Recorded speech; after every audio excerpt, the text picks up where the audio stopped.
Dee Dee here from the Bali Effect Yes. podcast, and we are doing a Bali Effect Quickie. On the Bali Effect, we discuss life's pivotal moments, as Priti just said. No, I didn't say that. Dee said it better. She, Awesome. as she alluded to, and the question that she has put on the floor is how do you stay motivated when there's no external motivating pressure coming your way? Am I Yeah, understanding it and correctly? you sort of posed the question back to me of was it truly something that your soul wanted if it was highly dependent on something else? And Exactly. I was having this conversation with someone and they said to me, well, you always need something. You need something to sort of drive those things. And I thought about that and I don't know, is it tied to habits? I have a really good friend that I work with, and I was asking her the same question about she's in excellent shape and she works out every day, and she's not deviated from that during this time of being at home. And so I said to her, what keeps you motivated? I'm asking everyone this question: what keeps you motivated while we're at home? And she said, it's not really motivation; it's just a habit. It's like brushing my teeth. I trained myself a long time ago, and it just doesn't feel right when I don't do it. I get up, I brush my teeth, I work out.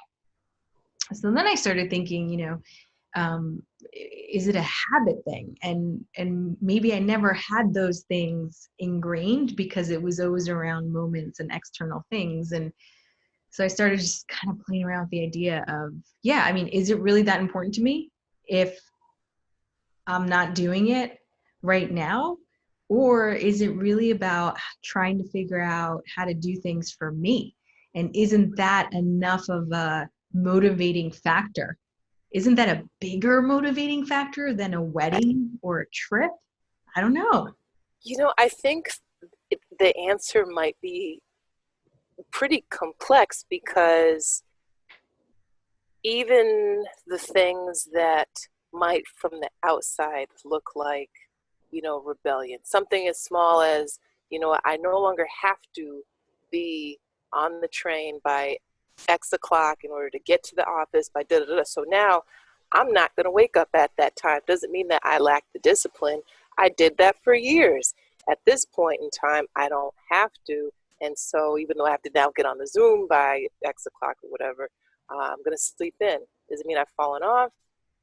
I think there is a freedom that we are now exploring or having the opportunity to explore where you don't have to, not so much no longer be motivated by the external pressures, but you have the freedom to rebel against the external pressures that you've had all this time. And so that might look like you're losing your motivation, but it actually might be I'm actually expressing more of my innate desires than, or my lack of desires for the things that were motivating me previously. Does that Maybe. make sense? Yeah, it totally makes sense. I mean, it's not a total fail, right? I mean, I think you and I are demonstrating like we are motivated to do this. We are taking an opportunity of this time that we both have. And by that I mean because we're not commuting or we're not at an event or we're not running around the city all the time. We've committed to an additional half an hour a week of content, which is pretty exciting. So there is some motivation, but it's easy to find it for the things that you love. And that's what I was getting to Yeah. before. I think that now is a time when people are realizing, man, I I like the financial benefits of having a job. I like the social benefits of having a place to go to interact with people. But man, I really don't like what I do. Like a lot, so much so that it's like drudgery to get up and just do even the basics. I mean, some of the stuff that I'm doing, I just find getting through email exhausting, whereas normally it's like you just got to plug through them. I find myself struggling with motivation to do even some of the smallest things. And I think that some of that is tied to just the stress of this situation, the grief of this situation, um, the all of it. It's like a big mashup of many things that is affecting my productivity. So, to your question, what is keeping me motivated? Back to basics. I still got to eat. I still got to have a place to sleep. Right. I still need to, keep the lights on. So if I don't do it, all of that is jeopardized. And so just the basic human instinct to survive is a strong one right now. And also, there is the innate desire to pursue the artistic side of my brain. And so, in the creative side. And so, a part of it is, all right, blow through the work stuff so I can get to the fun stuff. And that's not an external thing. That's like in here wants to get out there, and I have to just get over some of the hurdles.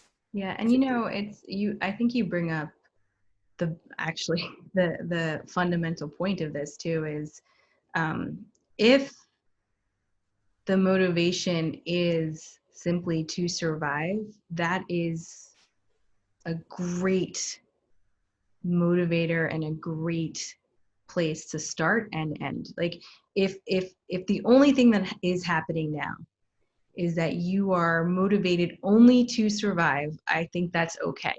And I'm telling anyone that's listening, and mostly I'm telling myself, right?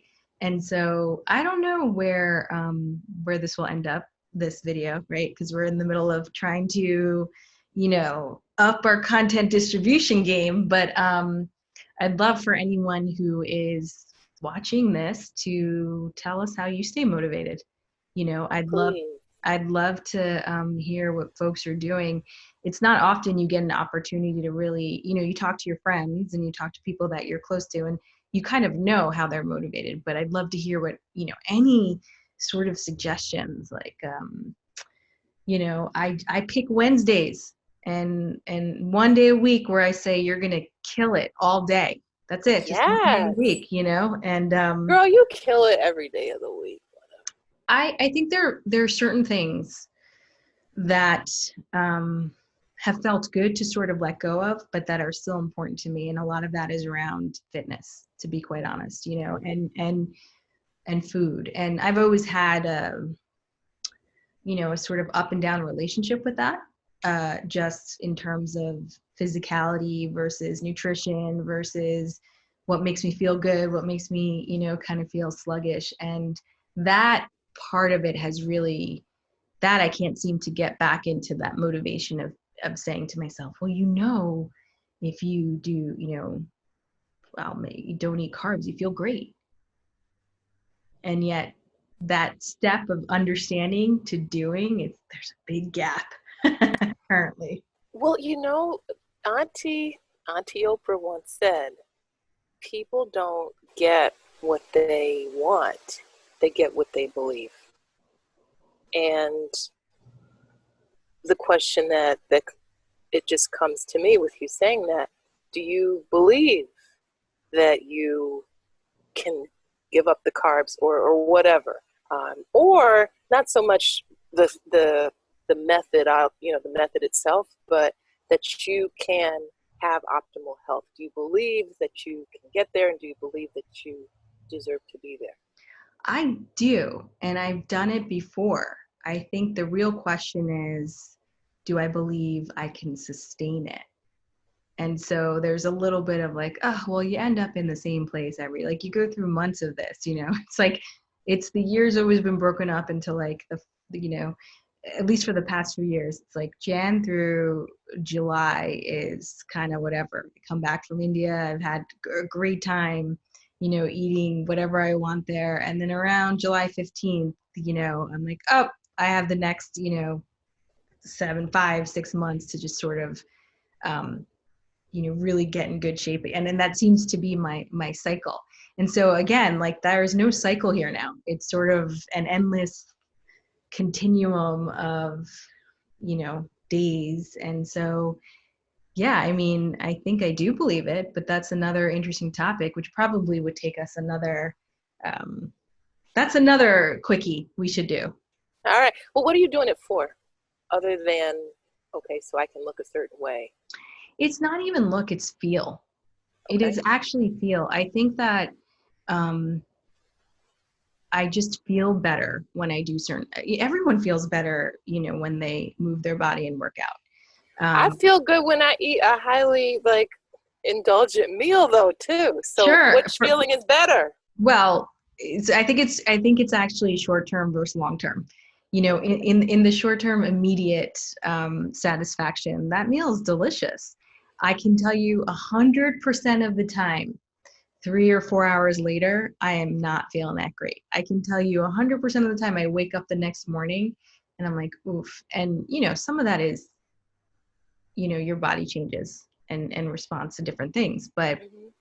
I think that if we come out of this, whatever that means, but if I can redefine what motivates me, and how things motivate me, I feel like that would unlock so many different aspects of, or even just self-motivation, whatever that term means, would be, this is what I'm going to aim for during this time.